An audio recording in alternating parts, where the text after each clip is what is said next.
আসছেন আর রথের আনুষ্ঠানিকতা কেমন ছিল? ধরা লাগবে না। রথের আনুষ্ঠানিকতা কেমন ছিল? রথের এবছর উপস্থিতি খুবই কম ছিল, গতবার তুলনায় খুবই কম ছিল। এটার কারণ হচ্ছে এবার আমাদের রাস্তার যে অবস্থা, ভক্তবৃন্দ দূর দূরান্ত থেকে আসতে পারছে না, যে রাস্তাতে কি হয়ে আছে না আছে, কীভাবে কী দুর্ঘটনা ঘটবে, এ কারণে ভক্তের উপস্থিতি অনেকটাই কম ছিল।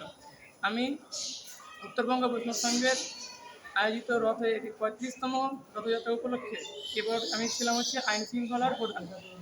যে আমরা আমার আন্ডারে মোটামুটি 40-50 জন ছেলে নিয়ে আমরা সবাই একসাথে মিলেমিশে সুষ্ঠুভাবে রথটি পরিচালনা করতে পেরেছি।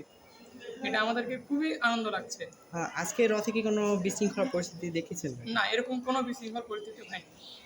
আগামী এক সপ্তাহ পর যে উল্টো রথ যেটি রয়েছে সেই উল্টো রথে আপনাদের অংশগ্রহণটা কেমন থাকবে মনে করছেন? আমাদের অংশগ্রহণটা আজকের থেকে চেষ্টা করবো আরও বেশি অংশগ্রহণ দিতে, কেননা আমরা আজকে একটি শোকের ভিতর দিয়ে কাটাচ্ছি, একটি বন্ধুর কারণে শোকাহত আমরা।